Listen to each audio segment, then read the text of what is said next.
게이트볼 장 구석, 잔디 위에 무릎을 꿇은 채 엎드려 울먹이는 한 노인이 있었다.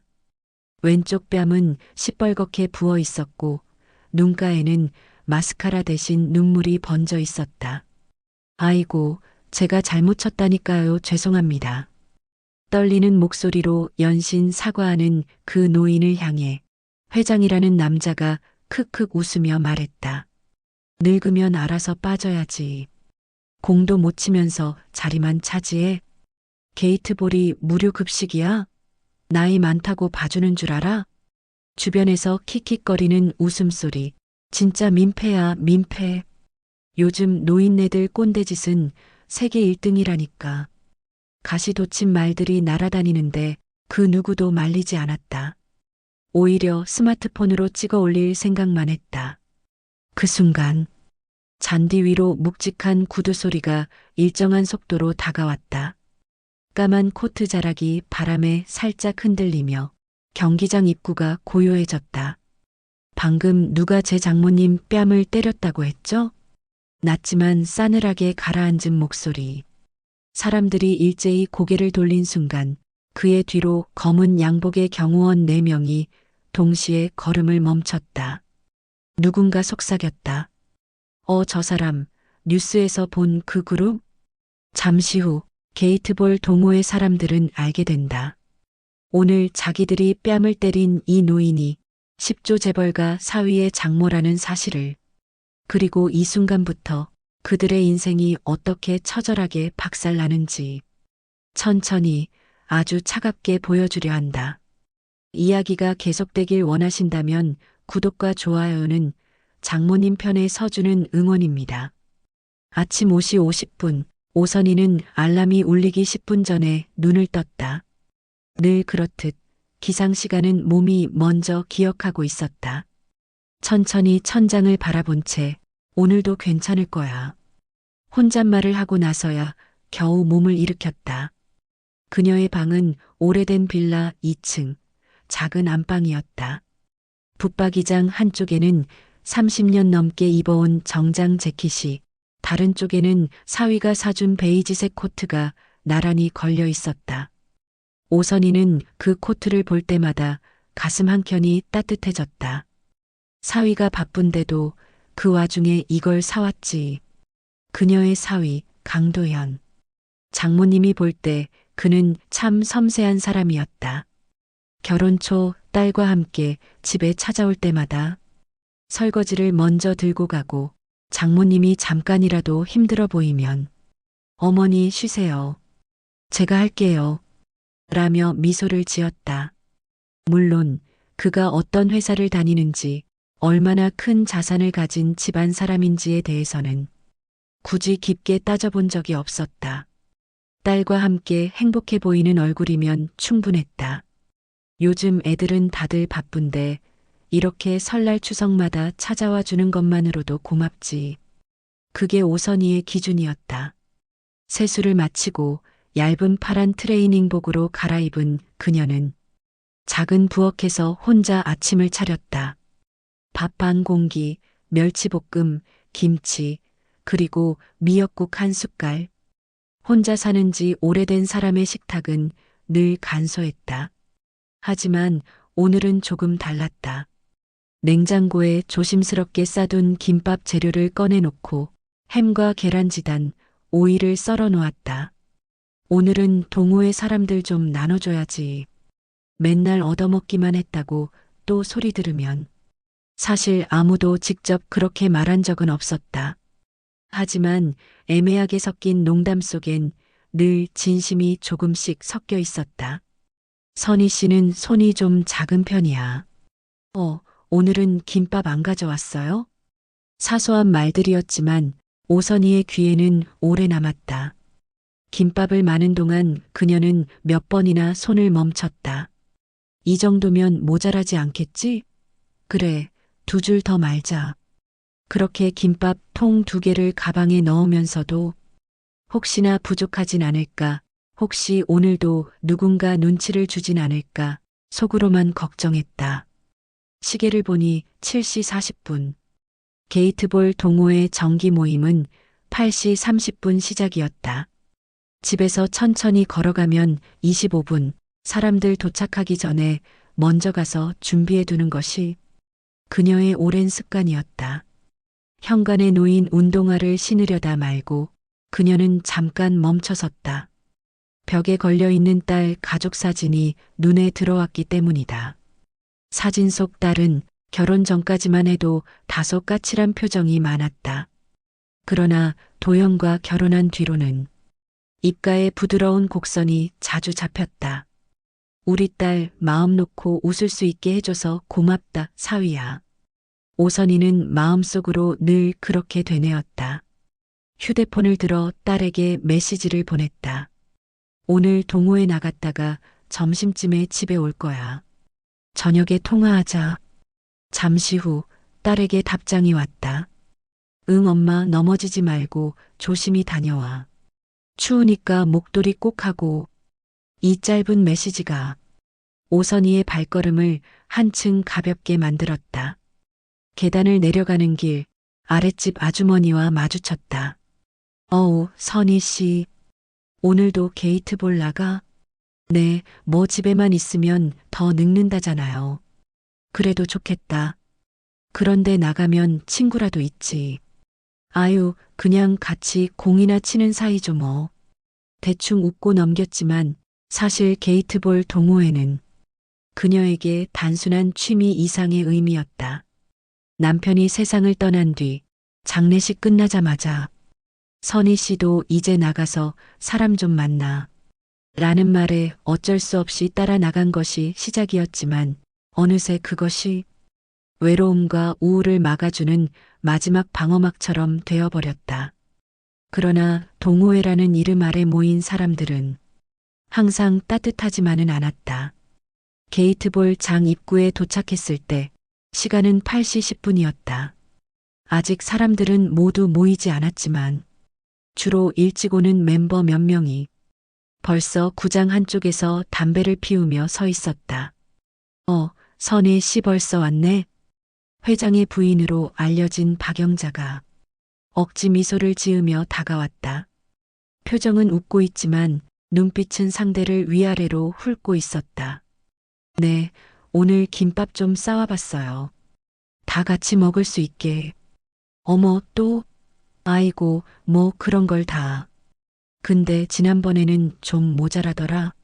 사람 수를 잘못 세셨나 봐. 오늘은 충분히 가져온 거죠? 말끝을 길게 느리며 웃는 소리. 옆에 있던 다른 회원이 같이 킥킥거렸다. 아, 지난번에 못 드신 분 있었지. 그러니까. 나이가 드셨어도 이런 건 좀 정확해야지. 그쵸, 회장님? 아직 회장은 도착하지 않았지만 그 이름을 입에 올리는 순간 자신들이 이 동호회의 중심이라는 듯 어깨가 조금 더 올라갔다. 오선이는 입술을 다물고 웃음만 지었다. 오늘은 조금 넉넉히 싸웠어요. 모자라지는 않을 거예요. 그 한마디에 또다시 가방 무게가 마음을 짓누르는 느낌이 들었다. 구장 안으로 들어가 준비 중인 관리인에게 인사를 건네고 그녀는 평소처럼 빗자루를 들었다. 잔디 위에 떨어진 낙엽을 쓸어 모으는 일은 누가 시키지 않았지만 늘 그녀가 먼저 나서서 하곤 했다. 이 정도는 내가 해야지. 다들 바쁜데. 하지만 멀리서 지켜보던 사람들 사이에선 속닥거림이 오갔다. 또 선희 씨야? 저러니까 다들 당연하게 생각하지. 하라고 하지도 않았는데. 그러게. 저러다가 언젠가 한번 빵 터지는 거 아냐? 그동안 쌓인 게 많으면. 그들은 농담처럼 말했지만 정작 그 언젠가 한번 터질 날이 오늘일 줄은 몰랐다. 8시 30분이 가까워지자 회장인 조명수가 등장했다. 가슴에는 동호회 이름이 새겨진 조끼, 손에는 비싼 게이트볼 채를 들고 있었다. 자자 다들 모이세요. 오늘도 한번 시원하게 쳐봅시다. 모두가 모여 스트레칭을 하는 동안 오선이는 살짝 뒤쪽에 서 있었다. 다른 사람들보다 한 발짝 뒤, 항상 그 자리가 익숙했다. 조명수는 회원들을 훑어보며 자신의 기분에 따라 말을 던졌다. 어르신들, 우리 동호회가 요 근처에서 제일 수준 높다는 거 아시죠? 실력 안 되면 자연스럽게 걸러지는 데니까 오늘도 집중해서 쳐야 합니다. 그 말에 몇몇이 희죽 웃었다. 그 웃음 속에는 누군가를 떨어뜨릴 수 있다는 묘한 우월감이 섞여 있었다. 그리고 오늘 그 표적이 누구를 향할지 이미 대부분 알고 있는 듯한 분위기였다. 오선의 자신을 빼고 말이다. 그녀는 오늘도 늘 해오던 대로 괜찮다, 괜찮다 스스로를 달래며 게이트볼채를 더 꽉 쥐었다. 하지만 이 평범해 보이는 아침, 이 익숙한 구장, 늘 똑같이 보이던 사람들의 시선 뒤에는 이미 오래전부터 골마있던 멸시와 질투와 그리고 자기들도 모르는 열등감이 검게 들끓고 있었다. 그리고 곧 그것이 모두 한 대의 뺨을 향해 터져 나올 것이다. 그 누구도 모르는 사이에 게이트볼 장 한가운데에서 한 집안의 장모님이 공적 조롱거리로 전락하는 순간이 바로 코앞까지 다가와 있었다. 경기 시작 전 회원들은 각자 팀을 나누느라 분주했다. 겉으로는 친근한 듯 보였지만 어떤 팀에 누가 포함되는지는 이미 오래전부터 정해진 듯한 흐름이 있었다. 선희 씨는 오늘도 3조로 가요.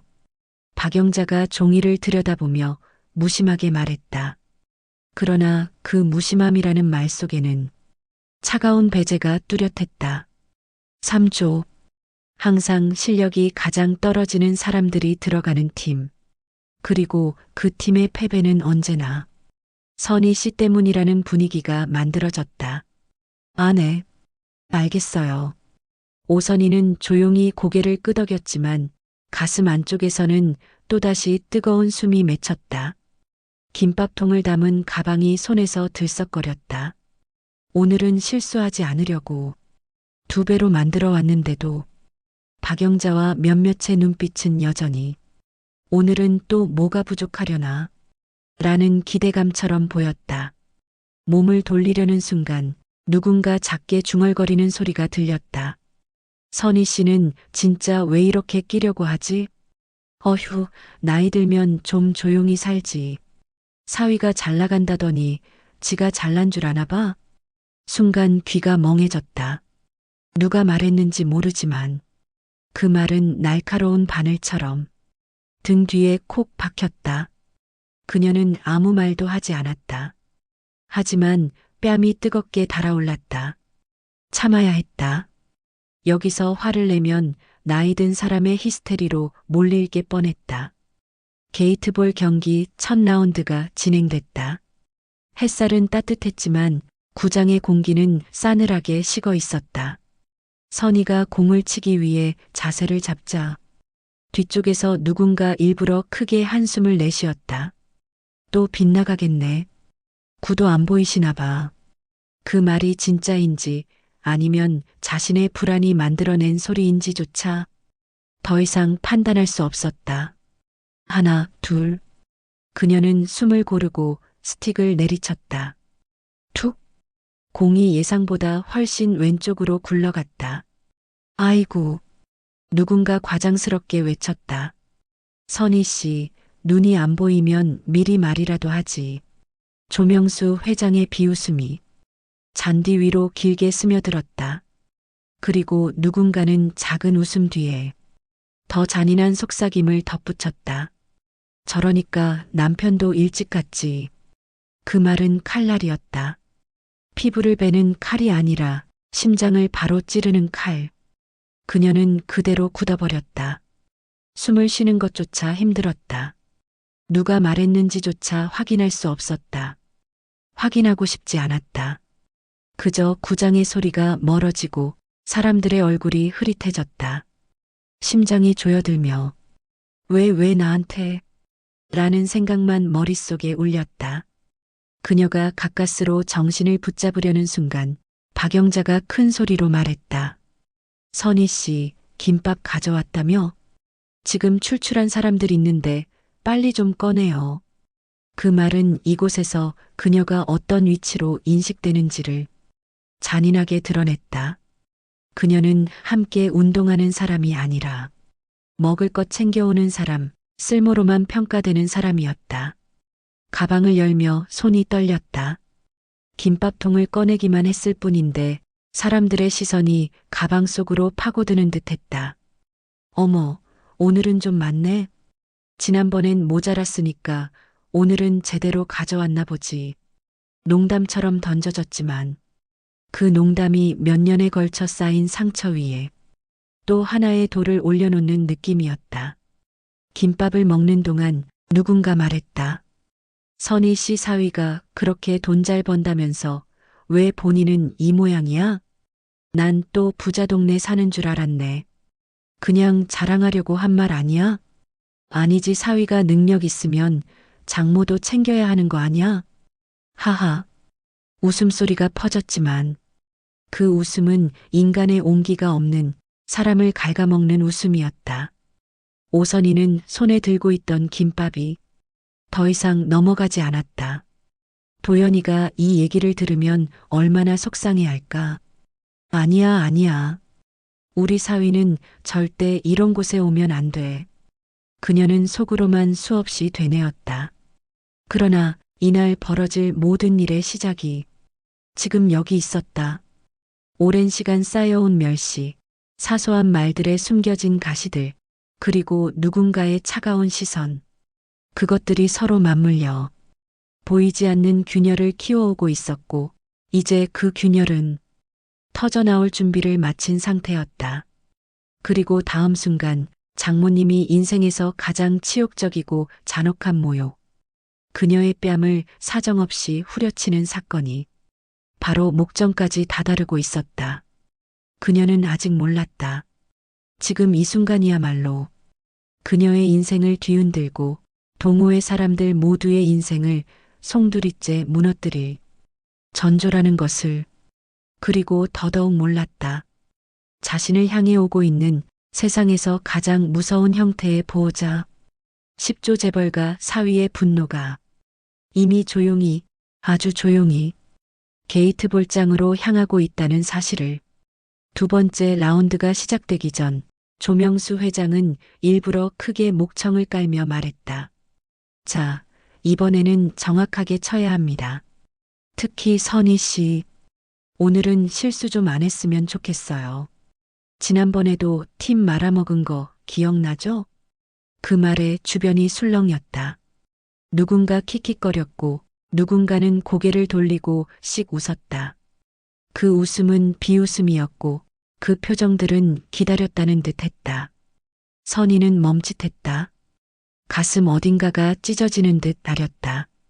이들이 자신을 어떻게 보고 있는지 이미 오래전부터 알고 있었다. 허나 오늘은 유난히 잔인했다. 스틱을 잡는 손이 떨렸다. 손마디가 굳어붙는 것 같았다. 심호흡을 몇 번이고 했지만 심장이 비정상적으로 빨리 뛰고 있었다. 야, 좀 빨리 쳐. 언제까지 멍 때리고 있어? 조명수의 소리가 번개처럼 내리꽂혔다.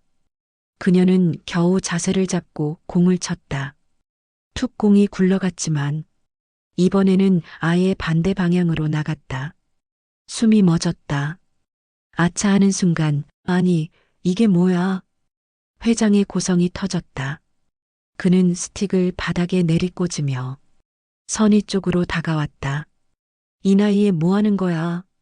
눈이 멀었어? 귀가 막혔어? 맨날 민폐야, 민폐. 회원들의 시선이 일제히 그녀에게 꽂혔다. 누군가는 피식 웃었고 누군가는 휴대폰을 들고 찍기 시작했다. 그녀는 갑자기 세상이 기울어지는 느낌에 제대로 숨을 못 쉬었다. 죄송합니다. 다시. 조명수는 비웃으며 말했다. 다시 하면 뭐가 달라지는데? 능력이 안 되면 나가야지. 그 말이 끝나는 순간이었다. 박영자가 갑자기 다가와 김밥통을 발끝으로 툭 차버렸다. 철컥. 뚜껑이 열리고 김밥이 바닥에 나뒹굴었다. 아이고, 김밥도 역시 허접하네. 대충 말아서 가져온 거 티난다. 이런 걸 왜 가져와? 쓸데없는 짓만 하고. 사람들의 웃음소리가 터졌다. 게이트 볼장은 마치 조롱을 위한 무대가 된 듯했다. 그 순간 오선희의 눈이 흔들렸다. 그녀는 아무도 모르게 손등으로 눈물을 닦았다. 죄송 제가 다시. 그러나 조명수는 이미 분노로 얼굴이 일그러져 있었다. 아 됐어. 나가. 오늘 게임 망쳤으니까 책임져야지. 그는 갑자기 손을 뻗어 선희의 팔을 거칠게 잡아당겼다. 아파요, 잠깐만요. 그녀가 당황해 뒤로 물러나려는 순간. 파. 세상이 하얘졌다. 머릿속이 비어버렸다. 얼굴 한쪽에서 뜨겁고 날카로운 통증이 번졌다. 바람을 가르는 소리, 살을 때리는 파열음이 공기 속에 크게 울려 퍼졌다. 정확히 조명수 회장의 손바닥이 그녀의 뺨을 후려친 것이다. 순간 모든 소리가 멈춘 듯했다. 게이트 볼장에 깔려있던 웃음도 웅성거림도 전부 사라지고 딱 한 가지 소리만 들렸다. 휘청. 선희의 신발이 잔디 위를 미끄러지며 몸이 한쪽으로 무너졌다. 그녀는 손으로 뺨을 붙잡았다. 얼굴은 뜨겁게 달아올랐고 눈에서는 저절로 눈물이 쏟아졌다. 아, 아파. 그녀의 떨리는 목소리는 누구에게도 닿지 않았다. 사람들은 동정 대신, 침묵 대신 비웃음을 택했다. 진짜 민폐네. 나이를 몇이나 먹었는데 아직도 못이나 몰라. 회장님도 참 그동안 참았으니까 한 번은 터질만 하지. 그 어떤 숨도 그녀를 위한 숨이 아니었다. 그녀를 지켜주는 사람도 없었다. 아니, 적어도 그들은 그렇게 착각하고 있었다. 그녀가 바닥에 무릎을 꿇고 울음을 터뜨리던 그 순간 구장 입구에서 묵직한 그림자가 천천히 드리워졌다. 구두가 잔디를 밟는 소리. 한 걸음, 또 한 걸음. 그리고 고요. 마치 누군가가 세상 소리를 전부 꺼버린 듯. 경기장이 정적에 잠겼다. 누군가 낮게 말했다. 저 사람 누구지? 박영자도 조명수도 잠시 당황한 눈빛을 보였다. 그러나 여전히 자신들이 갑이라 생각했기에 곧 표정은 거만함으로 돌아왔다. 그때 그 남자의 목소리가 잔디장 전체를 갈랐다. 방금. 그는 조명수의 코앞까지 다가왔다. 눈빛은 얼음장처럼 차가웠다. 누가 제 장모님을 때렸습니까? 그 한 문장이 공기 전체를 무너뜨렸다. 조명수의 얼굴에서 피기가 순식간에 가셨다. 박영자의 손이 핸드백 끈을 놓쳐 떨어뜨렸다. 나뒹구는 김밥조차 움직이지 않는 듯한 정적. 그 남자의 뒤로 검은 정장 차림의 경호원 4명이 일제히 멈춰섰다. 그들의 눈빛에는 감정이라고는 없었다. 그러나 그 무표정이 이곳에 있는 모두에게 처음으로 두려움이라는 감정을 깨닫게 했다. 그제서야 사람들은 알게 되었다. 오늘 뺨을 때린 대상이 그저 게이트볼 아줌마가 아니라 10조 재벌가의 장모님이었다는 사실을. 그리고 그 사실을 깨닫는 순간 그들의 인생은 이미 돌이킬 수 없는 파국을 향해 굴러가기 시작하고 있었다. 오선희는 여전히 바닥에 무릎을 꿇은 채 울고 있었다. 뺨은 붉게 부어 있었고 손등이 떨리고 있었다. 눈물은 멈출 줄 모르고 뚝뚝 떨어졌다. 잔디가 젖을 정도였다. 그녀는 이제 사람들이 무슨 말을 하는지조차 들리지 않았다. 그저 바람소리만, 멀리서 들리는 듯한 우문거림만 머릿속에 울렸다. 세상과 단절된 것처럼 그저 아프고 서러웠다. 장모님. 그 목소리는 세상 소리가 전부 꺼져 있던 공간에 단 하나 남은 생명 신호처럼 들렸다. 고개를 들지 못한 채 눈물에 번진 시선으로 바닥만 바라보던 그녀는 누군가 자신의 어깨 위에 따뜻한 손을 얹는 기척을 느꼈다. 일어나세요. 그 말은 부드러웠지만 안에 숨겨진 감정은 차갑고 단단했다. 그녀는 천천히 고개를 들었다. 그리고 마침내 사위 강도연의 얼굴을 보았다. 그의 표정은 그동안 장모님에게 보여준 다정함, 부드러움, 미소 같은 것은 단 하나도 없었다. 그 대신 있었다. 분노, 얼어붙은 듯한 분노, 그리고 아주 오랫동안 참고 있었던 것 같은 날선 서늘함. 그는 장모님의 뺨을 조심스럽게 살폈다. 피가 맺힌 자국, 부어오른 살결, 떨리는 턱. 그의 눈빛이 흔들렸다. 너무도 날카롭고 너무도 깊어서 장모님은 오히려 숨이 막힐 정도였다. 누가 때렸습니까? 그 말이 떨어지는 순간 현장의 공기가 싸늘하게 갈라졌다. 조명수 회장은 억지 미소를 지으며 말했다. 아, 그게 저희끼리 오해가 좀 있었고. 오해? 강도연의 목소리는 낮았지만 그 안의 분노는 충분히 드러났다. 오해가 있어서 장모님의 얼굴에 손을 대셨다고요? 조명수는 갑자기 침을 삼켰다. 뒤늦게 상황이 심상치 않음을 알아챘다. 박영자도 빠르게 다가와 손사래를 쳤다. 아이고, 이 사위분 아니, 젊은 양반. 우리가 사정을 몰랐어요. 아주머니가 자꾸 실수를 해서. 실수? 강도연의 시선이 번개처럼 그녀에게 꽂혔다. 그게 때릴 이유입니까? 말투는 부드럽지 않았다. 그러나 차갑게 가라앉은 분노 덕분에 오히려 주변 사람들의 등골이 더 서늘해졌다. 조명수는 뭔가 더 말하려 했지만 도연이 한 걸음 다가오자 입을 다물었다. 그리고 그때부터 장모님의 귀에 사람들의 속삭임이 들어오기 시작했다. 저 사람 누구야? 경호원이 4명이야? 방금 검은 차에서 내린 거 봤어? 혹시 뉴스에 나오는 그 그룹? 사람들은 이제야 자신들이 무엇을 건드렸는지 천천히 깨닫고 있었다. 하지만 정작 당사자인 오선희는 아직 정신을 제대로 붙잡지 못한 상태였다. 감정이 너무 무너져 있었고 눈물도 멈추지 않았다. 그녀는 떨리는 목소리로 말했다. 사위야, 나 괜찮아. 별일 아니야. 그 말에 도연의 눈빛이 더 차가워졌다. 이게 별일이면 도대체 어떤 일이 돼야 큰일입니까? 그 말은 그동안 장모님이 겪었던 모든 무시와 상처를 한 번에 대변해 주는 것처럼 느껴졌다. 그녀는 순간 가슴이 뻐근해져 또다시 눈물이 흐르기 시작했다. 내가 잘못해서. 장모님 잘못 아닙니다. 도연은 단호하게 잘라 말했다. 그 목소리는 장모님이 그동안 그에게서 들어본 적 없는 어조였다.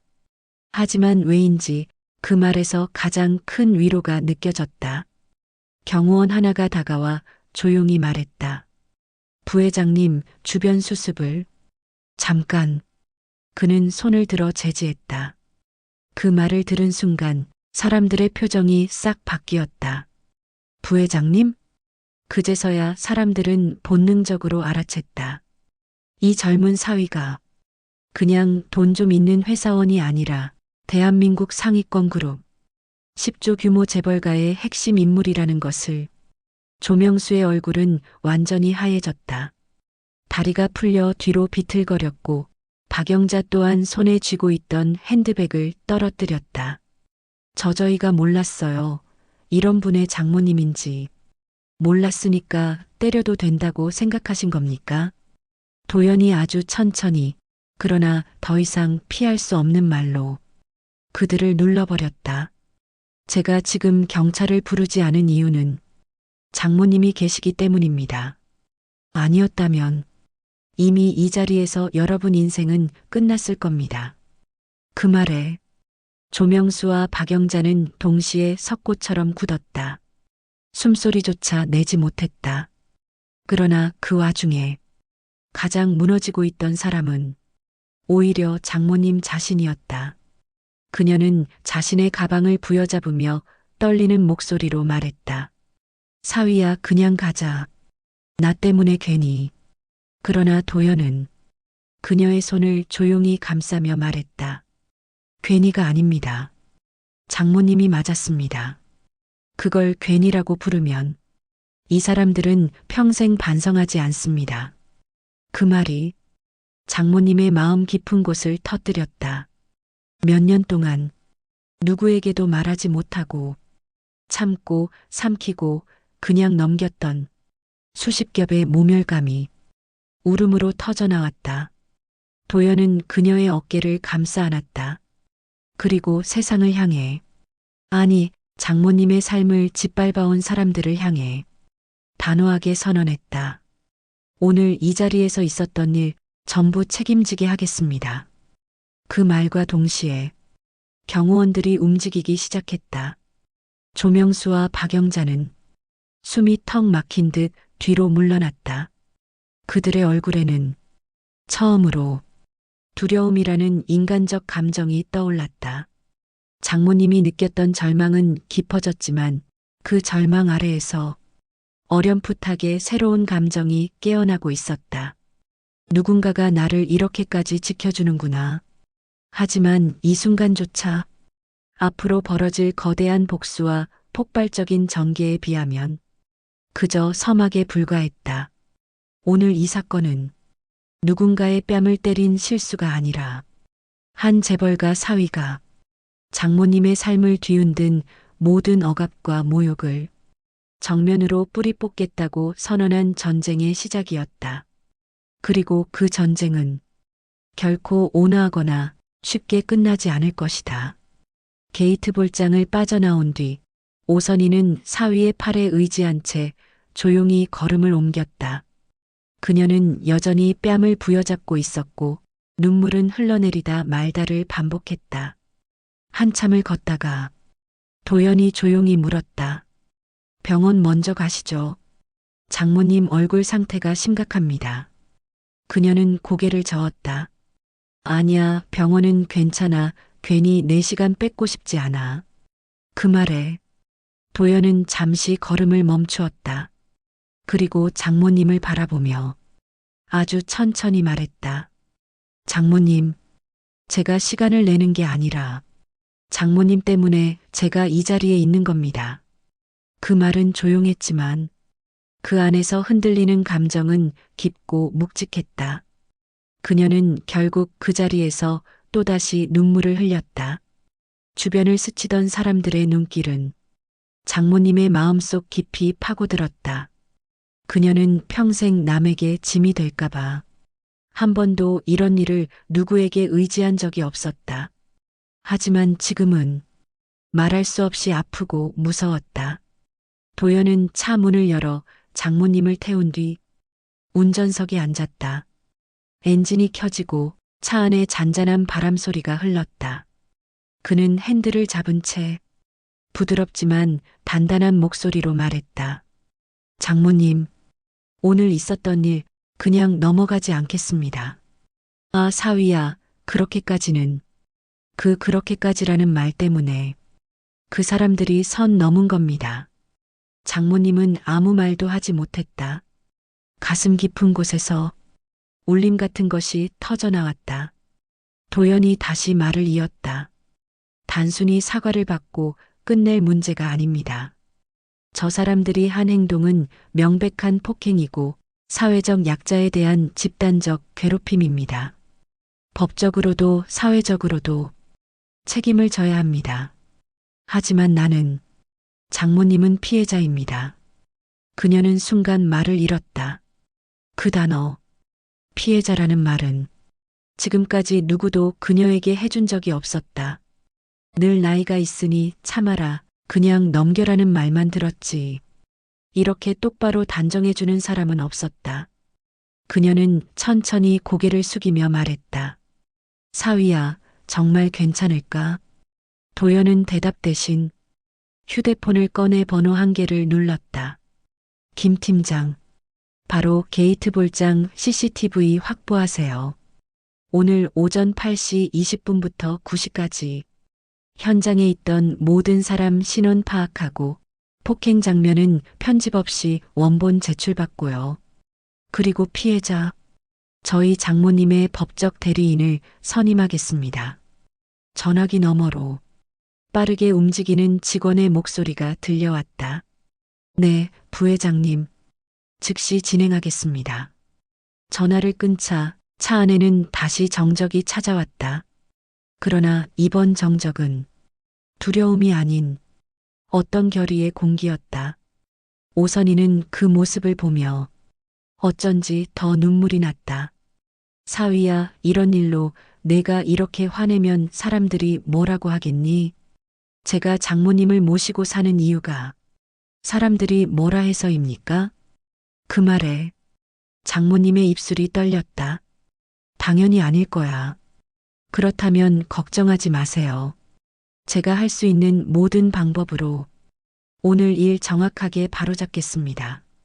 그러나 도연의 싸늘한 눈빛은 단순히 분노 때문만이 아니었다.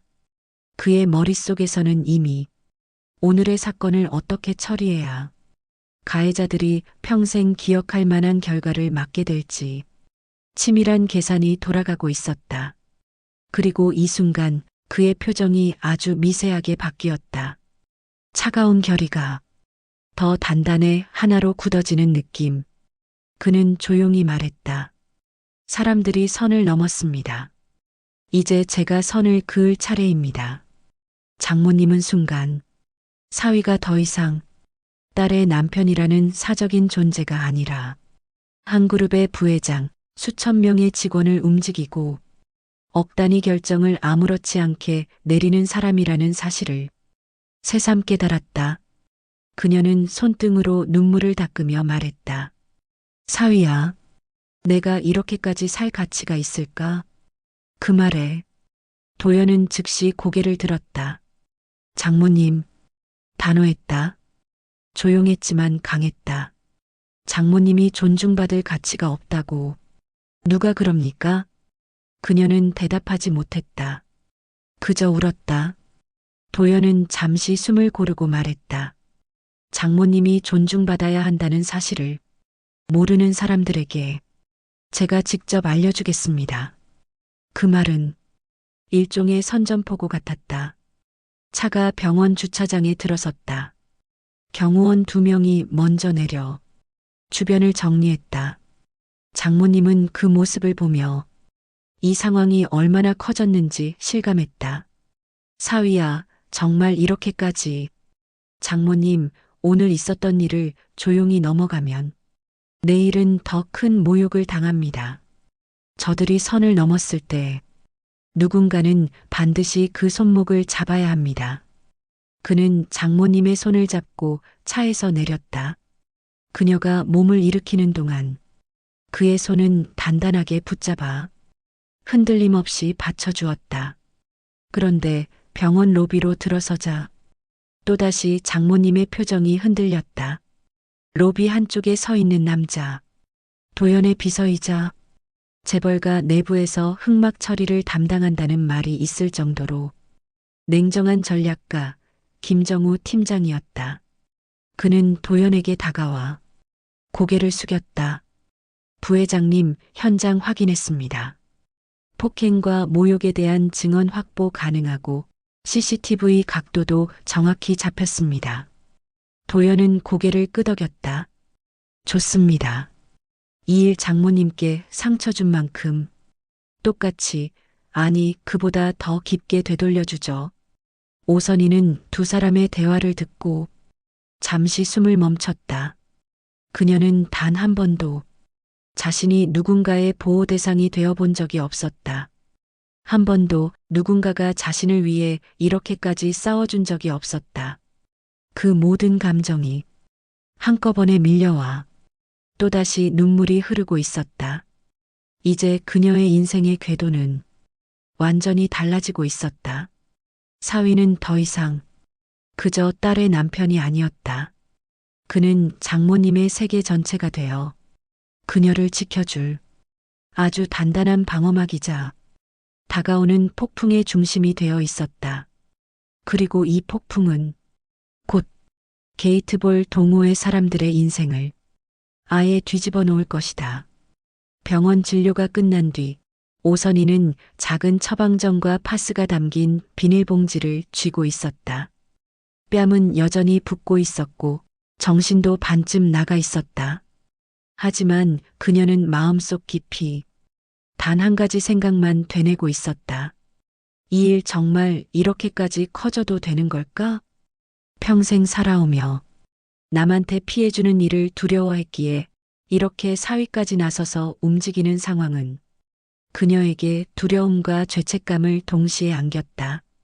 그러나 도연은 그녀의 마음속 불안을 이미 알고 있는 듯 진료실 앞 의자에 앉아 조용히 말했다. 장모님, 죄책감 느끼실 필요 없습니다. 책임은 잘못한 사람들이 져야 합니다. 그 말이 장모님의 가슴 깊이 박혔다. 둘이 병원 로비를 나서려던 순간이었다. 저 혹시 사위분 되시는 분 맞죠? 낯선 남자가 조심스럽게 다가왔다. 그의 눈은 피곤하고 초조했지만 그 안에는 묘하게 절박함이 섞여 있었다. 도연과 경호원들이 동시에 경계태세를 취했다. 누구십니까? 남자는 손을 흔들었다.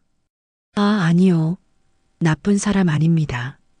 저는 오늘 그 자리에서 폭행 장면 본 사람입니다. 오선이는 순간 몸을 움찔했다. 남자는 주머니에서 손을 꺼내 작은 메모리 카드를 내밀었다. 저 사실 동호회 사람 아닙니다. 구장 관리 알바하는 사람인데요. 아까 그 장면 제가 핸드폰으로 찍었습니다. 그 말에 도연의 눈빛이 서늘하게 좁혀졌다. 왜 찍었죠? 남자는 진땀을 흘리며 말했다.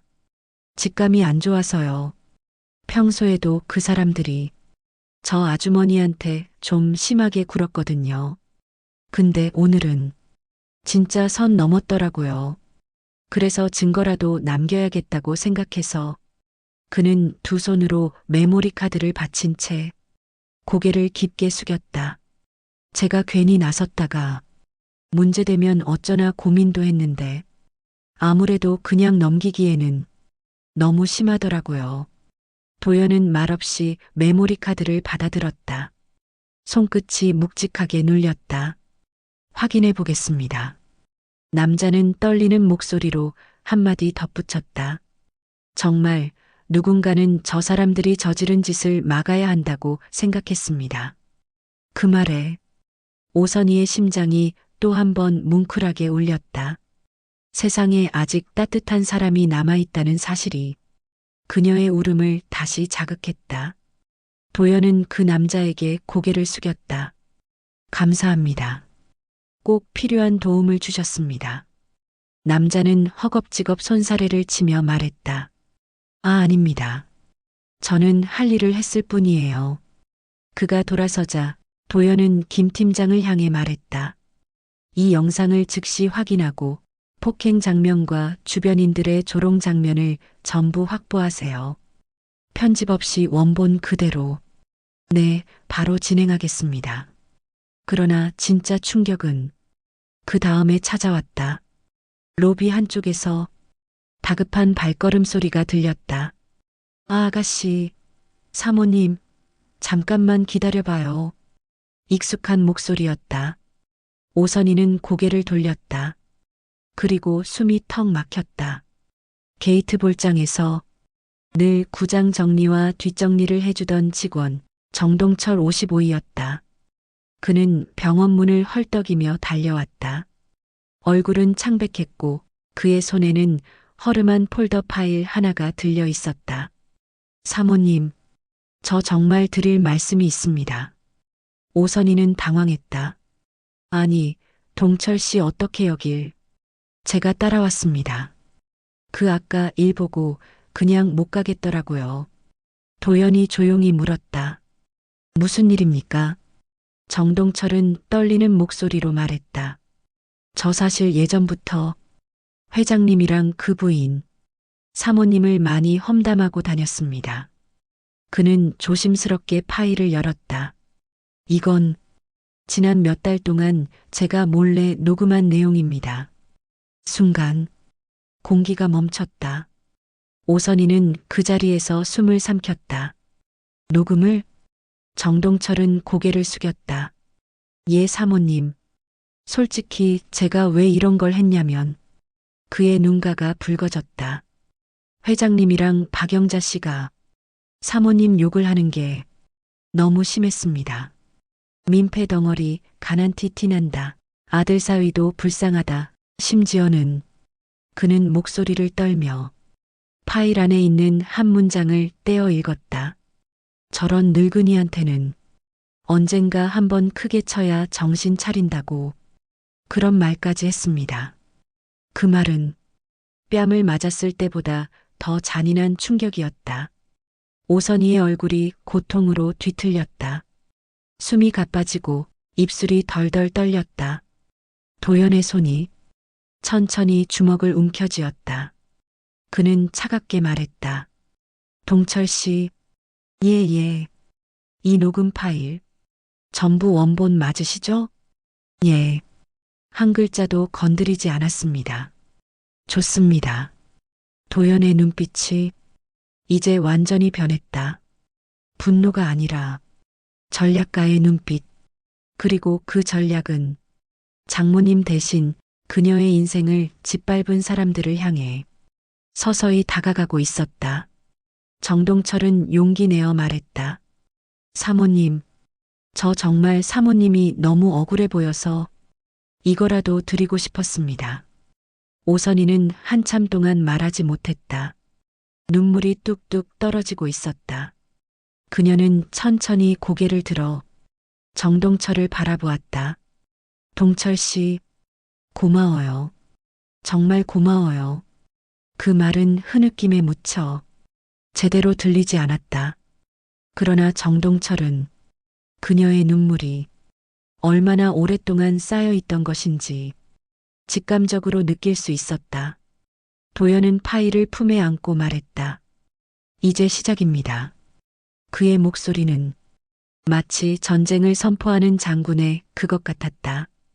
이 파일에 있는 내용, 그리고 영상 증거 모두 모아서 사용하겠습니다. 어떻게 하실 생각입니까? 김 팀장이 물었다. 도연은 천천히 말했다. 간단합니다. 저 사람들이 평생 잊지 못할 방식으로 이 일을 끝내죠. 그 말의 울림은 묵직했고 그 말이 던진 미래는 한치의 망설임도 없는 파멸을 향하고 있었다. 그리고 그 순간 장모님은 처음으로 깨달았다. 오늘 자신이 맞은 뺨은 단순한 폭행이 아니라 사위가 이 세상 전체를 상대로 전쟁을 시작하게 만든 도화선이라는 것을.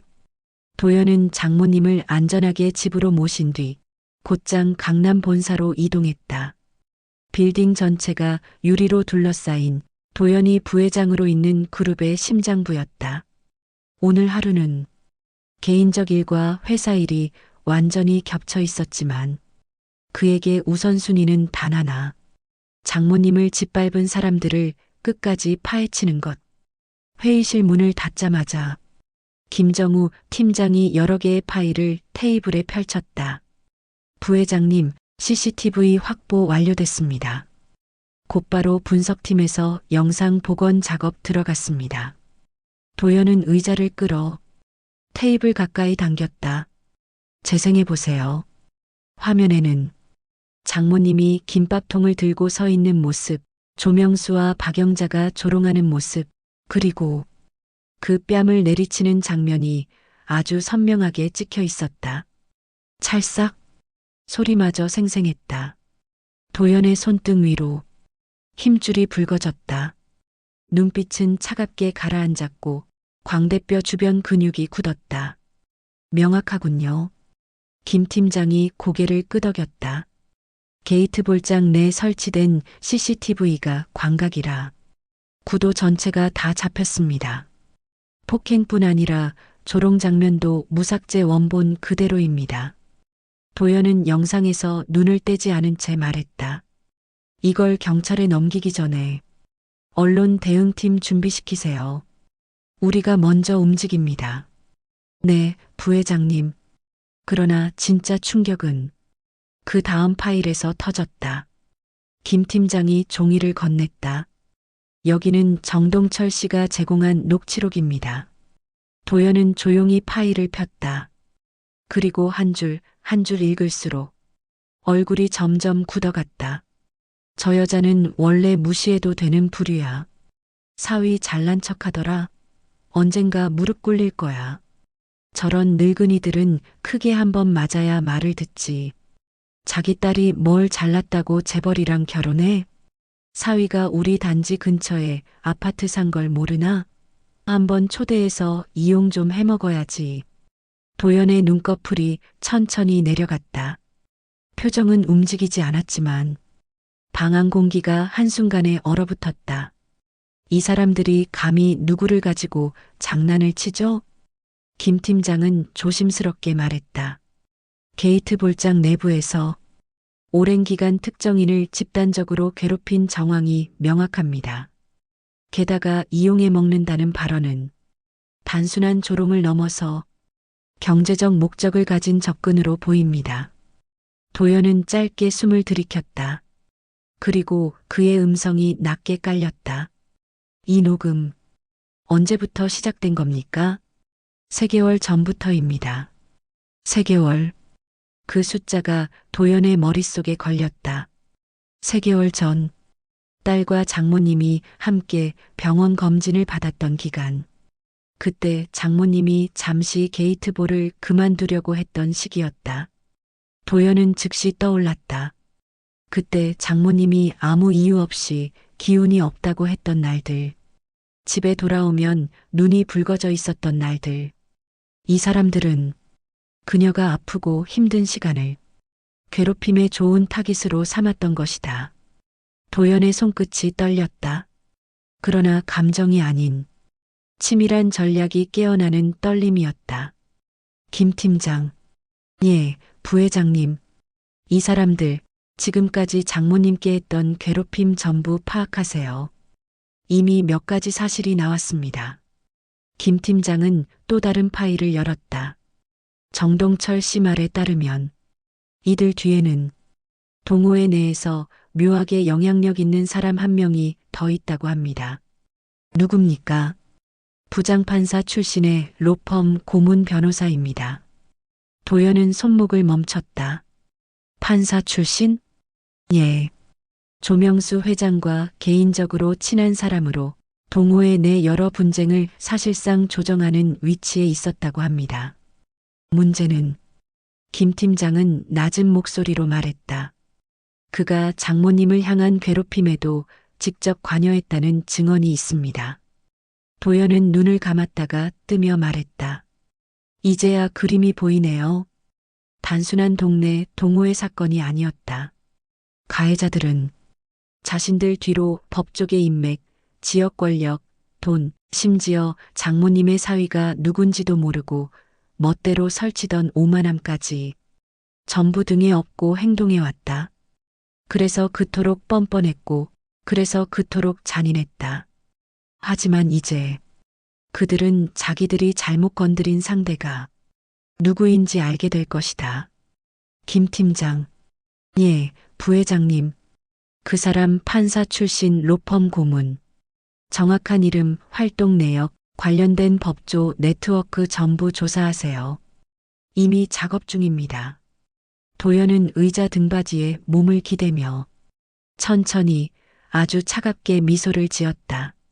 그 미소는 만족이 아니라 확실한 파멸을 예고하는 표식 같았다. 좋습니다. 이제 이 사건은 단순히 동호회 폭행 사건이 아니라 말이 끝나기도 전에 문을 노크하는 소리가 들렸다. 부회장님, 변호사님 도착하셨습니다. 도연이 기다리고 있던 사람, 그룹의 사내 법무를 총괄하는 냉철한 여변호사 한지연이었다. 그녀는 들어오자마자 말했다. 부회장님, 상황 보고 받았습니다. 이번 사건, 상대 측이 판사 출신이라면 조용히 갈 일이 아닙니다. 도연은 고개를 끄덕였다. 그래서 지연 씨를 부른 겁니다. 이 사건, 법적으로도 사회적으로도 명확하게 끝을 봐야 합니다. 지연은 자료를 보며 단호히 말했다. 부회장님, 이 정도 증거면 폭행 모욕 명예훼손 집단 따돌림, 형사와 민사 모두 걸 수 있습니다. 게다가 판사 출신이 관여했다면 정관 비리 의혹까지 확대될 여지도 있습니다. 도연은 말했다. 좋아요. 그러면 다음 단계로 넘어가죠. 지연이 고개를 들었다. 다음 단계라면? 도연의 눈빛이 서서히 가라앉았다. 이 사람들의 인생에서 장모님 이름만 들어도 몸서리치게 만들어주자는 겁니다. 그 말은 전쟁의 선언이었다. 이제 진실의 조각들은 전부 모였다. 그리고 그 조각들은 이제부터 가해자들의 삶을 조각조각 찢어놓을 칼날로 바뀔 것이다. 강도연은 회의실 커튼을 반쯤 내린 뒤 모든 조명을 약하게 조절했다. 자료 화면 속 인물들의 얼굴이 뚜렷하게 드러나도록 하기 위해서였다. 넓은 테이블 중앙에는 CCTV 원본 영상, 녹음 파일, 게이트볼 동호회 명단, 그리고 판사 출신 고문 변호사의 인적 정보가 일렬로 정리되어 놓여 있었다. 한지연 변호사가 팔짱을 끼고 말했다. 이건 단순 폭행 사건이 아닙니다. 오랜 기간 특정인을 상대로 한 집단적 괴롭힘이고 권력을 이용한 은밀한 압박까지 섞여 있습니다. 도연은 모니터 화면을 바라보며 낮게 중얼거렸다. 처음부터 선 넘은 건 그 사람들이었다는 걸 정확히 보여주죠. 김정우 팀장이 USB 하나를 들고 다가왔다. 부회장님, 증언 파일 하나 더 찾았습니다. 도연은 USB를 받아들고 재생했다. 녹취일. 아니, 장모님이 재벌 사위라던데요? 에이, 무슨 재벌이야. 그냥 회사 다니는 사람이지. 그 여자가 뭔가 과장해서 말한 거겠지. 그래. 난 또 진짜인 줄 알았네. 어이없지? 그 늙은이가 무슨 재벌가랑 연줄이 다. 내가 보기엔 그 사위도 별거 없어 보이던데? 그 순간 회의실 안의 공기가 식었다. 도연의 주먹이 조용히 테이블 위에서 굳었다. 그래서 그따위 짓을 한 건가? 한지연은 차분하게 분석했다. 네. 핵심은 이겁니다. 그들은 장모님이 약하니까 괴롭혀도 된다는 확신을 가졌어요. 권력과 인맥이 자신들에게 있으니 문제가 생겨도 덮을 수 있다고 믿었고요. 김 팀장이 자료를 넘겼다. 판사 출신 고문 변호사 이인규. 이 사람이 동호회에서 벌어지는 모든 분쟁을 조용히 처리해 왔습니다. 도연의 눈빛이 차갑게 가라앉았다. 장모님 같은 사람은 쉬운 표적이었겠죠. 한지연은 고개를 끄덕였다. 그렇죠. 혼자 사시고 조용하고 무해한 이미지. 게다가 맞아도 참고 넘어갈 것 같은 사람. 이인규 같은 사람에게는 가장 만만한 대상이었을 겁니다. 그 말은 도연의 가슴 깊숙한 곳을 찔렀다. 장모님은 평생 남에게 피해주려 하지 않았고 항상 미안해하고 용서하고 자기 탓을 먼저 했다. 그 단단한 선함이 오늘 가해자들의 손에 의해 짓밟힌 것이다. 도연은 숨을 길게 내쉬었다. 그렇다면 이제 반대로 보여줘야겠네요. 지연이 물었다. 무엇을요? 장모님은 절대 만만한 사람이 아니라는 것. 회의실 분위기가 조용히 뒤집혔다. 도연은 한 장의 종이를 들어 올렸다. 영상 분석팀이 추출한 화면 캡처였다. 그 안에는 조명수가 장모님의 뺨을 때리기 3초 전 박영자가 미리 고개를 끄덕이며 철하고 입모양을 하는 장면이 잡혀 있었다. 한지연이 눈을 크게 떴다. 이건 공모 정황입니다. 도연은 화면을 확대했다. 그 입모양이 정말로 철하고 하는 듯 아주 선명했다. 김 팀장이 말했다. 게다가 정동철 씨의 녹취 안에도 폭행을 미리 계획했다는 말이 있습니다.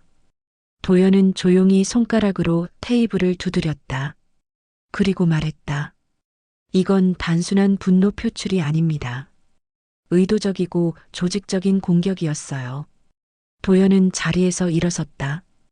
회의실 한쪽 벽면 전체가 거울처럼 반사되는 유리였고 그 안에 비친 도연의 모습은 평소의 부드러운 사위가 아니라 기업 전쟁을 수십 번 치러본 냉정한 전략가의 얼굴이었다. 그는 말했다. 이제 남은 건 증언 확보입니다. 지연이 고개를 끄덕이며 말했다. 네, 이미 몇 명과 연락을 시도하고 있습니다. 동호회 내에서도 조명수를 못마땅해 하던 사람들이 꽤 있었어요. 그들이 입을 열기 시작하면 전세는 뒤집힙니다. 도연이 이어 말했다. 바로 그때 김 팀장 폰이 진동했다. 그는 내용을 확인하더니 놀란 표정으로 말했다. 부회장님, 증언을 원한다는 분이 방금 연락했습니다. 도연은 고개를 들었다. 누굽니까? 박영자의 친구이자 동호회 석이었던 사람입니다. 지연이 빠르게 물었다. 왜 갑자기? 김 팀장은 답했다. 박영자와 회장이 오래전부터 특정 대상을 골라 괴롭혔고 장모님은 그 중에서도 가장 심한 공격을 받았다고 이제 사실을 말하고 싶답니다. 회의실의 긴장이 한층 높아졌다. 이 사람, 왜 이제야 말하겠다는 건가요?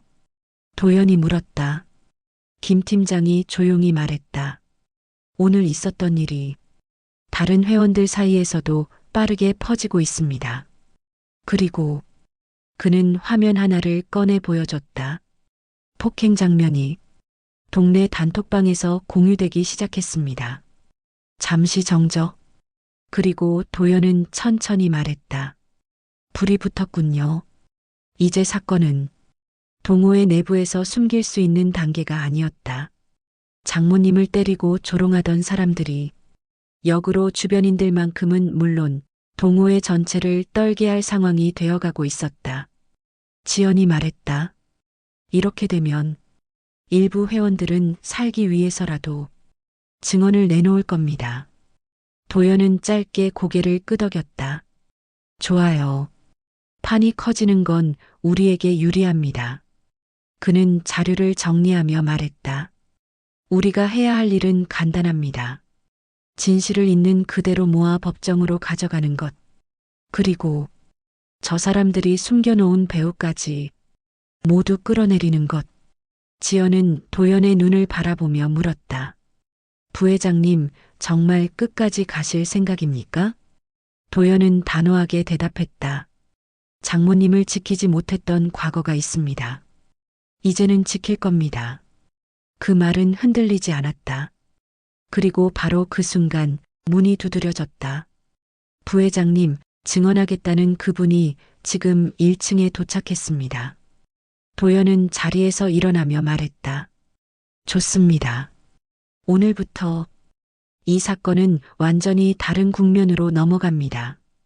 그의 발걸음은 조용했지만 그 뒤에 따라오는 것은 가해자들의 인생을 송두리째 무너뜨릴 파도의 도착이었다. 법원 청사 앞은 이른 아침부터 사람들로 붐볐다. 평소 조용하던 동네 폭행 사건이라면 관심조차 없었겠지만 이미 단톡방과 지역 커뮤니티에 퍼진 영상 덕분에 사람들은 오늘 어떤 일이 벌어질지 묘한 기대를 품고 서 있었다. 그 중심에 오선이가 있었다. 그녀는 검은 코트에 목도리를 두르고 조심스럽게 사위의 팔을 잡고 있었다. 두려움이 아주 없진 않았다. 그러나 그 두려움 뒤에는 생애 처음 느껴보는 누군가에게 철저히 보호받는 감정이 자리 잡고 있었다. 장모님, 천천히 걸으세요. 차 조심하시고요. 강도연은 여전히 장모님의 걸음에 맞춰 발을 옮겼다. 그러나 그의 눈은 이미 날카롭게 주변을 훑고 있었다. 문 앞에서 기다리던 기자 한 명이 서둘러 다가와 마이크를 댔다. 혹시 오늘 출석하신 이유를 여쭤봐도 될까요? 순간 경호원들이 재빨리 움직였지만 도연이 손을 들어 제지했다. 그는 기자를 바라보며 아주 단정하게 말했다. 가해자들이 한 일을 세상에 정확히 알리기 위해 왔습니다. 그 말은 짧지만 언론이 가장 좋아하는 문장이었다. 안에 힘과 확신이 있었다. 오선희는 순간 주춤했다. 그녀는 원래 이런 주목을 견디는 사람이 아니었다. 평생을 조용히 살아왔고 사람들 앞에서 말하는 것은 언제나 부담이었다. 그러나 도연이 그녀의 손을 살며시 감쌌다. 장모님, 두려워하지 마세요. 오늘은 장모님이 잘못한 게 아무것도 없습니다.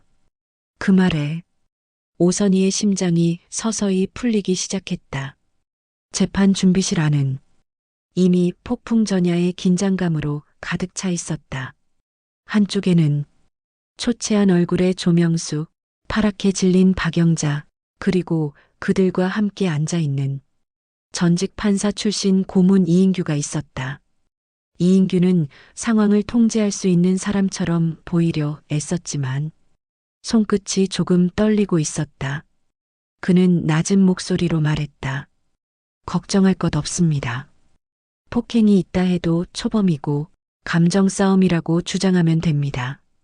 언론만 조용히 막으면. 그러나 그의 말은 끝까지 이어지지 못했다. 문이 열렸고 그 순간 모두의 시선이 한 사람에게 쏠렸다. 강도현. 그는 어디에도 힘을 주지 않은 표정이었지만 그 자리에 있는 누구보다 강렬한 존재감이 있었다. 단정한 정장, 서늘한 눈빛, 정확한 걸음. 그리고 그 뒤에 따라붙는 경호원 둘, 법무팀 둘. 조명수와 박영자는 자신들이 생각했던 사위의 이미지와 눈앞에 이 남자가 전혀 다르다는 사실을 이제야 체감했다. 이인규도 익숙한 재벌가 성을 듣자마자 얼굴빛이 흔들렸다. 설마 강 회장의 집안? 그는 재빨리 노트북을 켰다. 신문을 검색했다. 강도현, 대기업 그룹 부회장, 차기 경영권 승계자로 기사가 쏟아졌다. 순간 이인규의 얼굴에서 피기가 쏙 빠졌다. 미쳤군. 우리가 어떤 사람을 건드린 건지 이제야. 그러나 이미 늦었다. 행동은 돌이킬 수 없었다. 재판장은 웅성거림으로 가득 차 있었고 판사가 입장하자 모두가 자리에서 일어났다. 오선희는 법정 한복판에서 서류를 두 손으로 꼭 쥔 채 떨리는 숨을 고르고 있었다. 도연은 그녀 뒤에 조용히 서 있었다. 그의 시선은 단 하나, 가해자들을 향해 있었다. 재판이 시작되자 검사가 사건 개요를 설명했다. 피고인 조명수 외 2명은 피해자에게 지속적인 모욕과 괴롭힘을 가해왔으며 당일 현장에서 명백한 폭행을 행사한 사실이 CCTV 원본 영상과 다수의 증언으로 확인되었습니다. 판사가 물었다. 피고 측 의견 있습니까? 이인규가 자리에서 일어났다. 그의 목소리는 차분하려 애썼지만 잔떨림이 있었다. 피해자와 피고인 간의 오해에서 비롯된 행동이며 고의적 폭행은 아니었습니다. 갑자기 중심을 잃어 그 말은 한 문장을 넘기지 못했다. 한지연 변호사가 바로 반박했다. 판사님, 피고인의 중심을 잃었다는 주장은 사실과 다릅니다. CCTV 원본 영상을 확인해 주십시오. 영상이 재생되자 법정 안의 모든 말이 멎었다. 장모님의 뺨을 때리는 장면, 그 잔인함, 고의성, 그리고 주변의 조롱까지 모두 정확하게 담겨 있었다. 조명수의 얼굴이 일그러졌고 박영자는 입술을 깨물었다. 이인규의 표정만은 재판이 끝났다는 사실을 이미 알고 있다는 듯 서서히 굳어갔다. 그러나 진짜 폭발은 증언 시간이 되면서 터졌다. 첫 번째 증인 정동철. 그는 조심스럽게 증언대에 섰다. 손이 떨렸지만 눈빛만큼은 단단했다. 저는 3개월 동안 피해자분이 동호회에서 어떤 대우를 받는지 직접 보았습니다. 그는 숨을 들이켰다. 그들은 단순히 장난을 친 것이 아닙니다. 의도적으로 괴롭혔습니다. 그리고 폭행 전에도 언젠가 크게 한번 치겠다는 말을 여러 번 했습니다. 법정에 파문이 일었다. 판사가 물었다. 그 발언이 사실입니까? 정동철은 고개를 끄덕였다. 예, 제가 직접 들었습니다. 그리고 녹음했습니다. 녹음이 재생되자 공기 자체가 뒤집혔다. 저런 늙은이들은 맞아야 말을 듣는다. 오늘 아주 난리 좀 치게 해줘야지. 도연은 그 순간 장모님이 얼마나 오랜 기간 혼자서 이런 모욕을 견뎌왔는지 눈앞에 선명하게 그려졌다. 그는 주먹을 쥐고 아주 천천히 숨을 들이켰다. 오선이는 눈을 감았다. 그녀는 수치심이 아닌 오히려 묘한 해방감을 느끼고 있었다. 처음으로 누군가가 그녀를 대신해 싸워주는 순간이었다. 판사가 말했다. 피고인 측 추가 의견 있습니까? 그러자 조명수는 자리에서 벌떡 일어나 외쳤다. 이건 조작입니다. 저 울고불고 연약한 척하는 아줌마가 우릴 다 속이고 있는 거라고요. 그 말에 법정 전체가 술렁였다. 도연이 고개를 천천히 들었다. 그 눈빛은 얼음 같았다. 한지연 변호사가 다시 일어났다. 판사님, 피고인의 발언은 이미 스스로 죄를 인정한 것이나 다름없습니다. 그녀는 한 장의 서류를 올렸다. 이건 동호회 단체방 메시지 기록입니다. 피고인들은 여기서 상습적으로 피해자를 조롱했고 모욕적 발언을 지속해왔습니다. 판사가 메시지를 읽는 순간 조명수의 얼굴이 완전히 무너졌다. 박영자는 입술을 깨물다가 결국 울음을 터뜨렸다. 이인규조차 그 자리에서 조용히 안경을 벗었다. 그는 깨달았다.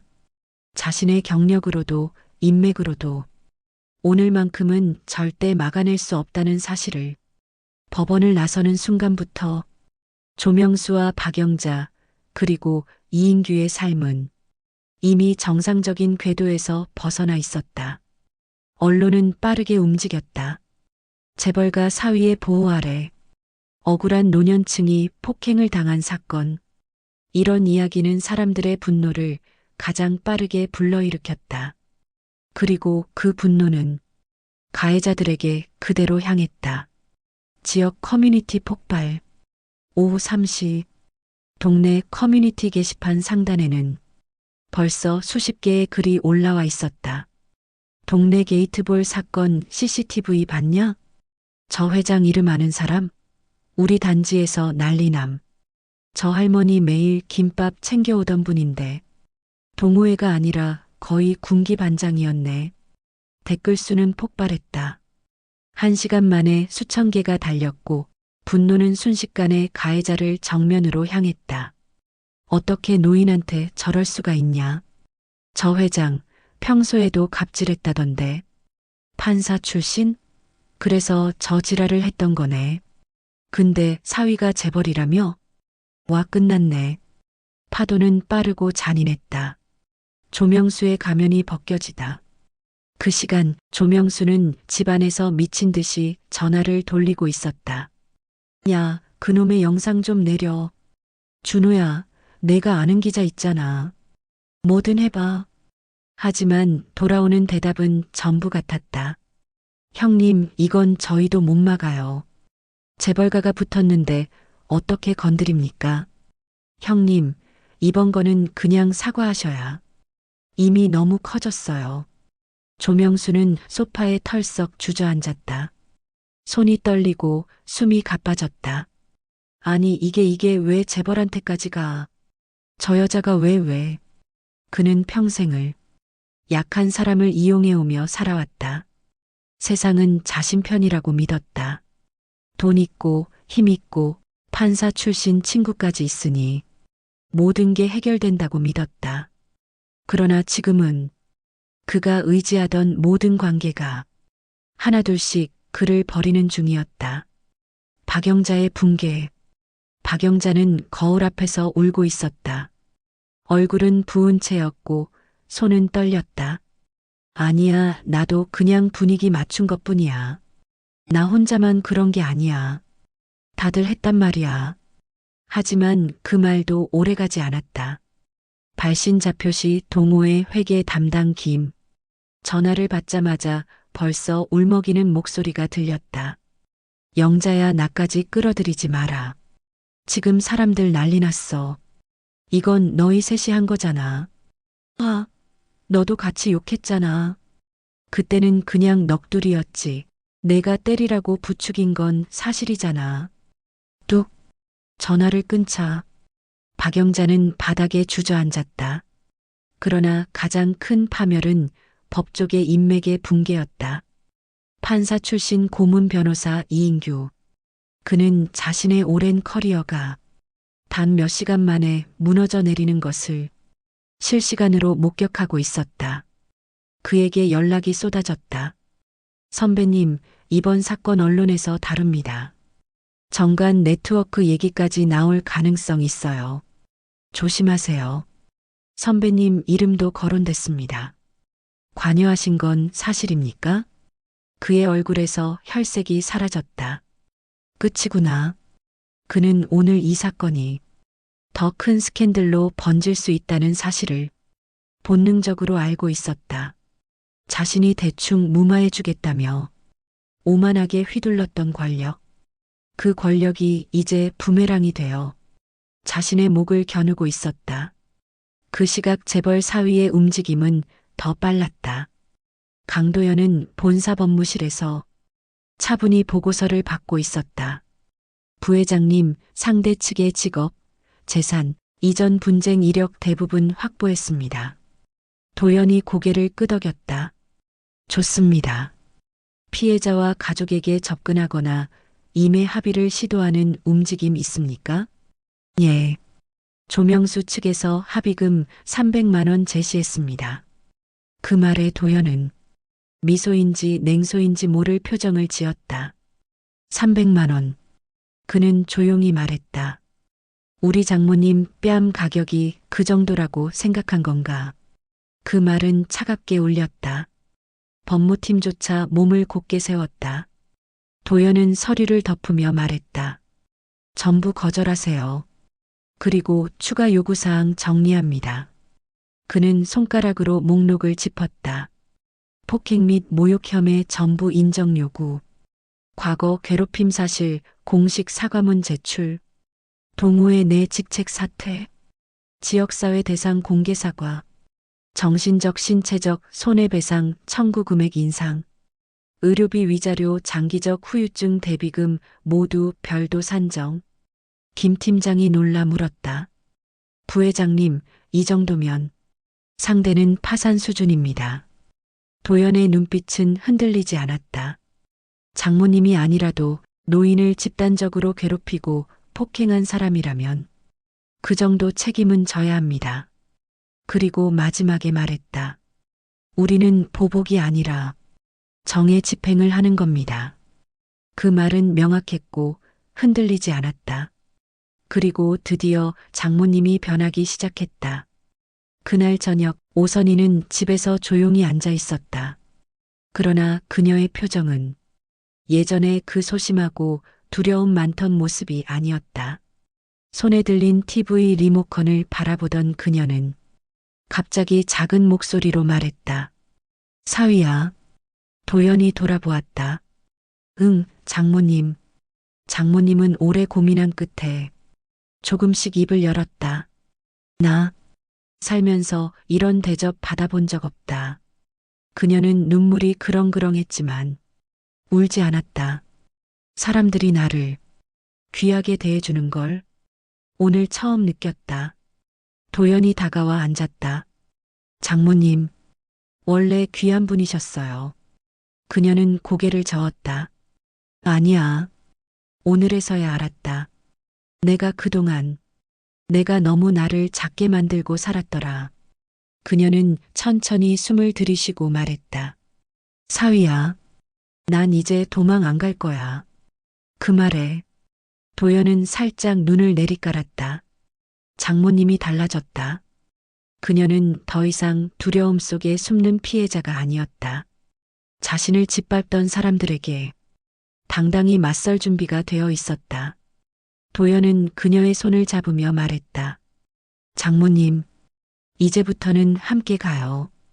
그 말은 단순한 위로가 아니라 두 사람의 연대가 완성되는 순간이었다.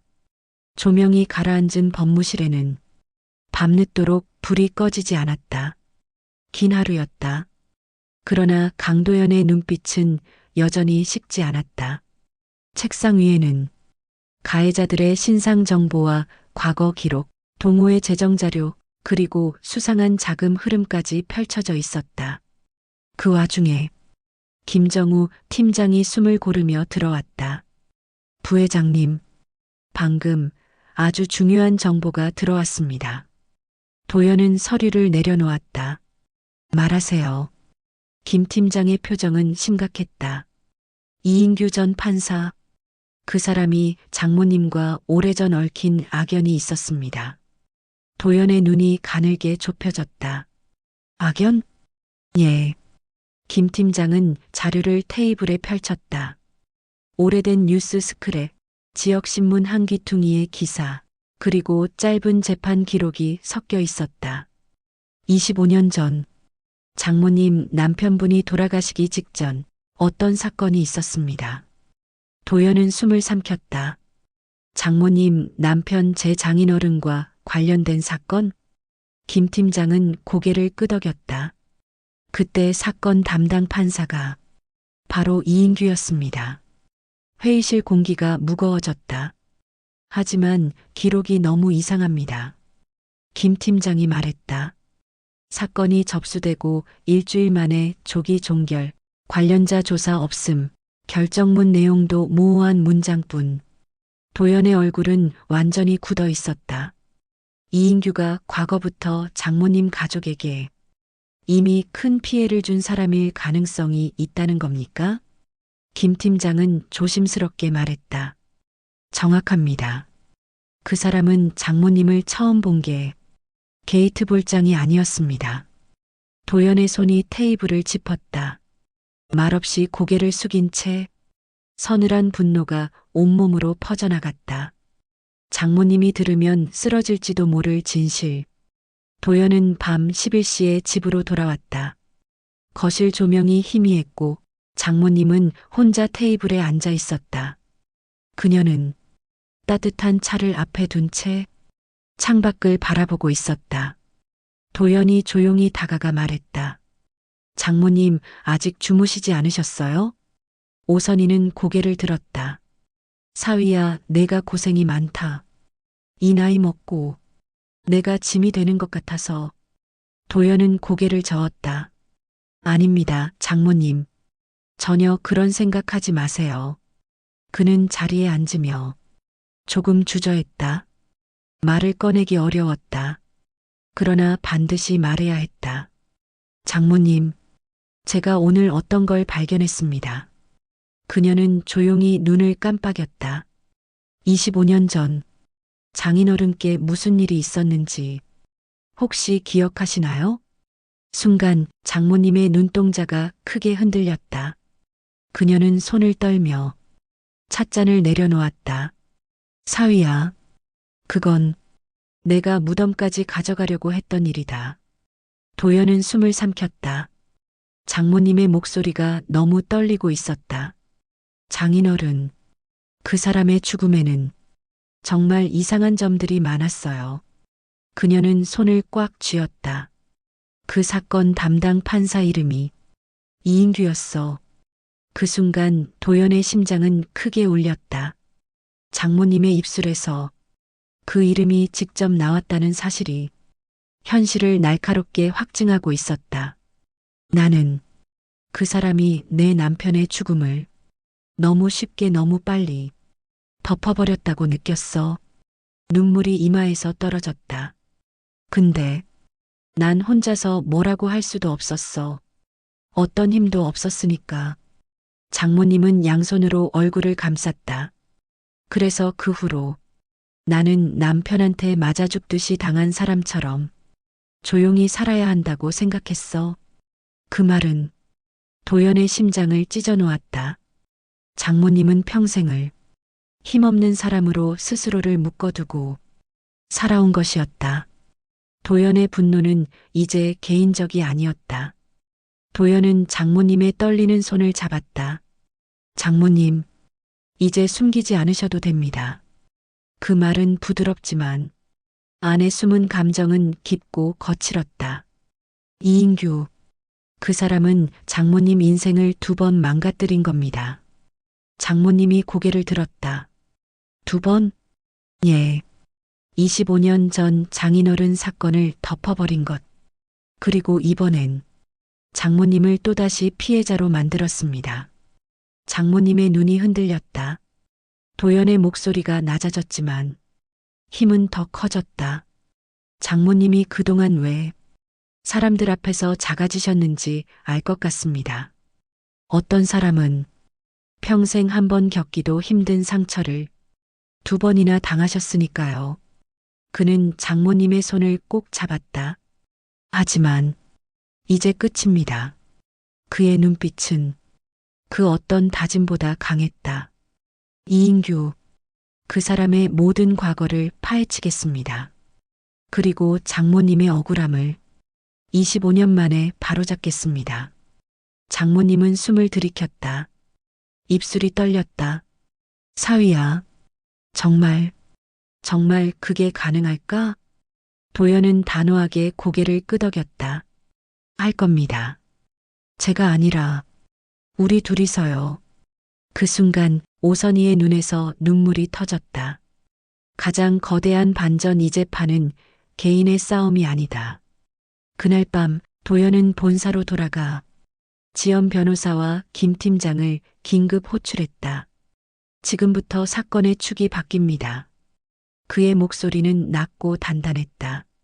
동호의 폭행 사건은 단지 표면일 뿐입니다. 이 사건의 중심에는 25년 전 덮인 사건이 있습니다. 지연 변호사가 충격에 찬 얼굴로 물었다. 설마 강 부회장님 그 사건이? 도연은 고개를 끄덕였다. 네.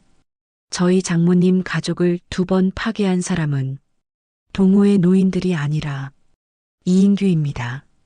팀장들이 숨을 삼켰다. 도연은 이어 말했다.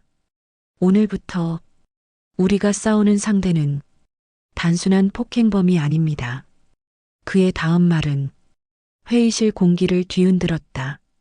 우리가 상대할 건 권력으로 약자를 짓밟아온 사람들의 구조입니다. 법원 제2심 판결일. 청사는 이른 아침부터 긴장감으로 가득했다. 지난 재판 이후 지역 커뮤니티는 난리가 났고 전국 단위 기사로까지 확대되면서 오늘 판결은 사실상 노년층 괴롭힘, 지역 갑질, 정관 비리 의혹까지 얽힌 상징적 사건으로 떠올랐다. 기자들 사이에서 속삭임이 들렸다. 저기 온다 재벌 사위 강도현. 장모님이랑 손 꼭 잡고 들어오네. 이번 판결 단순 폭행 사건으로 끝날 것 같지 않은데. 카메라 셔터 소리가 연달아 터졌다. 하지만 오선희의 표정은 처음 법원에 왔던 날과 달라져 있었다. 조용하지만 흔들리지 않는 얼굴, 입술을 꽉 깨물던 습관도 사라졌다. 그녀는 이제 누구에게도 작아지지 않는 어른이었다. 도연이 작은 목소리로 말했다. 장모님, 오늘 모든 게 끝납니다. 그녀는 조용히 고개를 끄덕였다. 재판 시작 가해자 측의 완전 붕괴. 피고석에는 조명수, 박영자, 그리고 이인규가 앉아 있었다. 조명수는 수척해졌고 박영자는 울다 지쳐 부은 얼굴이었다. 이인규는 변호사 신분증까지 반납한 상태로 이미 정관이라는 타이틀도 잃어버린 모습이었다. 판사가 입을 열었다. 그럼 판결 시작합니다. 검사가 먼저 말했다. 피고인들은 폭행, 지속적 모욕, 계획적 괴롭힘이 모두 인정되며 정관 비리 의혹에 대한 추가 조사가 필요합니다. 이어 녹음 파일, 문자, CCTV 모든 증거가 다시 재생되었다. 특히 박영자가 입모양으로 철하고 조명수에게 신호를 주는 영상이 나오는 순간 법정안은 다시 한번 술렁거렸다. 판사도 표정을 감추지 못했다. 마지막 증언 예상치 못한 사람이 등장하다. 판사가 말했다. 추가 증인 신청 있으십니까? 한지연 변호사가 자리에서 일어났다. 예, 있습니다. 마지막으로 사건 피해자의 가족 증언을 요청합니다. 법정이 조용해졌다. 가족? 모두의 시선이 오선이 뒤로 향했다. 그리고 그녀는 아주 천천히 자리에서 일어났다. 도연이 놀라 그녀를 바라봤다. 장모님, 괜찮으시겠어요? 그녀는 미소를 지었다. 오늘은 내 목소리로 끝내고 싶어. 그 말에 도연은 조용히 고개를 숙였다. 오선이는 마이크 앞에 섰다. 법정은 숨조차 쉬지 못하는 긴장감으로 가득했다. 그녀는 떨지 않았다. 그동안의 모든 상처가 이 순간을 위해 존재했던 것처럼 표정은 단단했고 눈빛에는 깊은 울림이 있었다. 저는 평생 남편 없이 딸 하나 키우며 살았습니다. 그녀는 조용히 계속 말했다. 사람들에게 미움받지 않으려고 작게 조용히 피해 안 주려고 살았습니다. 하지만 그렇게 산다고 해서 누군가가 저를 존중해 주는 건 아니더군요. 조명수가 고개를 숙였다. 박영자는 눈물을 흘렸다. 오선희의 말은 계속되었다. 저는 가난했고 약했고 힘이 없었습니다. 그래서 당하고 살아야 한다고 스스로를 속이기도 했습니다. 그러다 그녀는 도연을 향해 고개를 돌렸다. 그런데 저에게 힘이 생겼습니다. 도연의 눈이 조금 흔들렸다. 사위가 아닙니다. 돈이 아닙니다. 법이 아닙니다. 그녀는 손을 가슴 위에 올렸다. 제가 저 자신을 지키기로 결심했기 때문입니다. 법정 전체가 조용해졌다. 오늘 저는 25년 전에 덮였던 상처를 다시 꺼내기로 했습니다. 그때 저는 너무 약했고 아무도 제 말을 들어주지 않았습니다. 그녀는 천천히 고개를 들었다. 하지만 이제는 저를 짓밟았던 사람들에게 말할 수 있습니다. 그녀의 눈빛은 이인규를 향했다.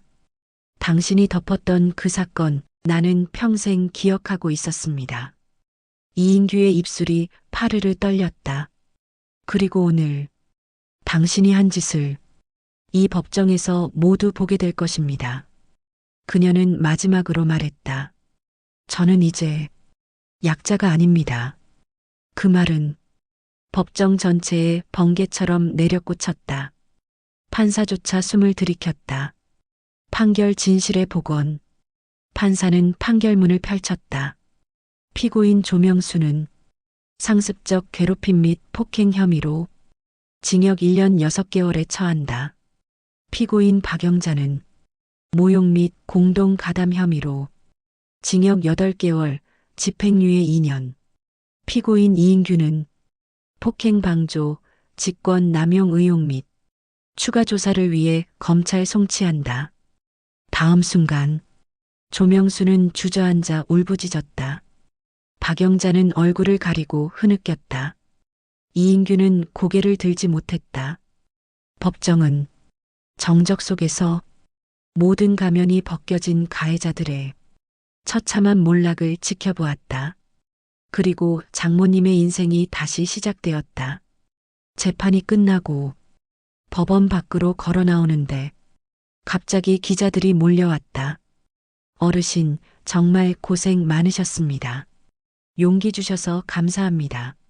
사람들은 그녀에게 박수를 보냈다. 그녀는 놀랐지만 이제는 도망치지 않았다. 작게 인사하며 말했다. 저 같은 사람도 존중받을 수 있다는 걸 보여주고 싶었습니다. 도연은 그 모습을 보며 조용히 미소를 지었다. 그 어느 때보다 장모님이 자랑스러웠다. 마지막 장면 재벌 사위의 한 수. 차에 타기 전 도연의 휴대폰으로 전화가 왔다.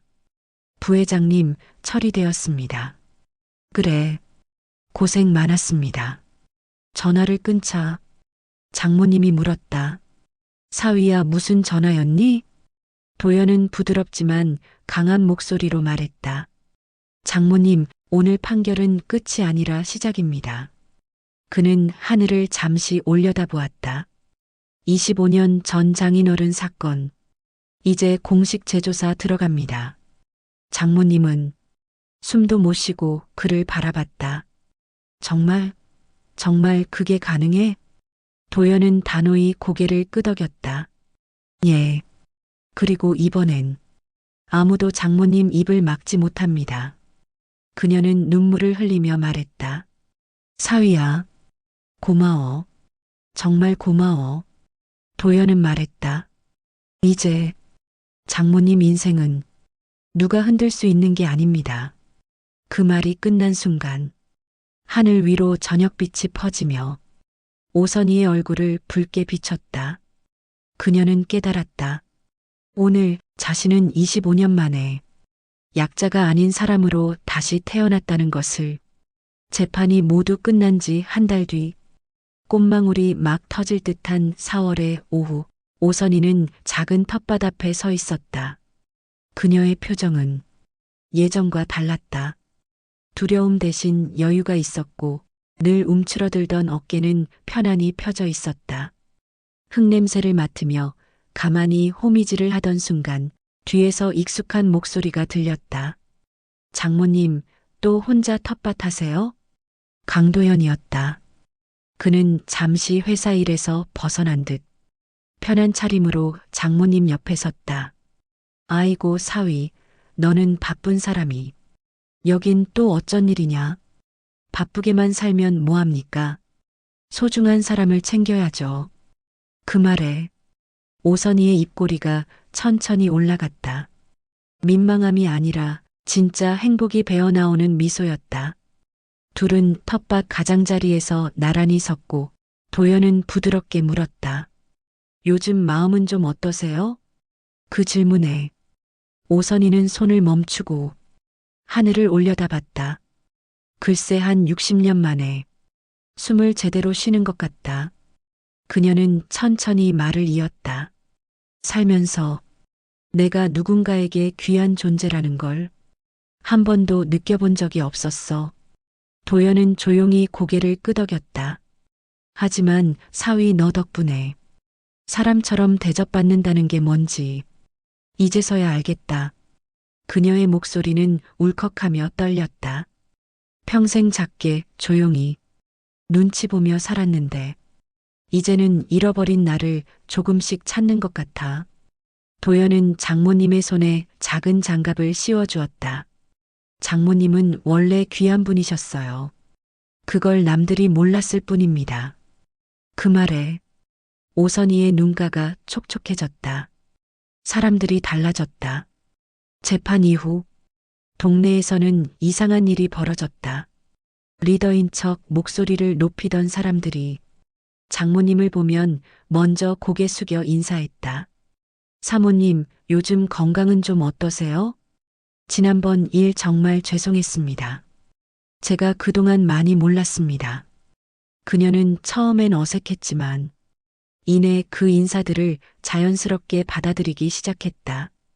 그녀의 표정은 더 이상 미안합니다로 시작하지 않았다. 이제는 고맙습니다. 혹은 괜찮습니다.